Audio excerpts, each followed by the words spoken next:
Baksam avtobustun içinde Ayıcıkı gülbeci de suradın Ayıcıkı gülberinin orduna Karozunun gülorduna sunayan Ayıcıkı gülberinin orduna Karozunun gülorduna sunayan Ay ayıcıkı oy ayıcıkı Ay ayıcıkı oy ayıcıkı Ayıcıkı solulmasın gülünüz Anda nesi ama nesin cürünüz Dolukanlı avtobustun içinde İnicikte salamayda cürünüz Dolukanlı avtobustun içinde İnicikte salamayda cürünüz Ay ayıcıkı oy ayıcıkı Ay ayıcıkı oy ayıcıkı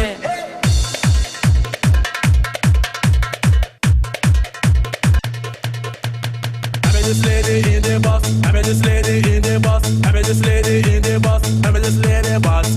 I met this lady in the bus. I met this lady in the bus. I met this lady in the bus. I met this lady bus.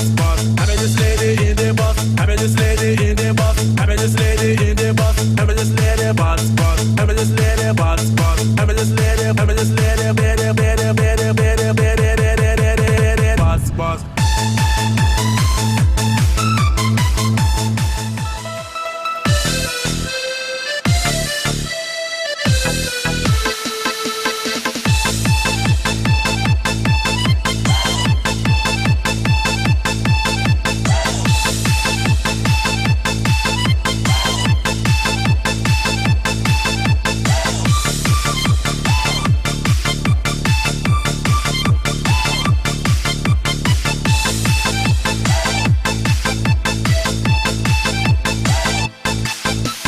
Canından öpsem cılmayır Çalkarayım men rakılşayır İşteki sırrı aytalbay Çorasım ay çok indayım İşteki sırdı ay balbay Cürösün ayçı kim dayır Özüngde jakşı görümün Göz öçösüyüp жүрөгүм Ol olup onu ötseler Sotun aksağa tılırdım Өрт болып өмір өтсе да Sütten aksağa tilегим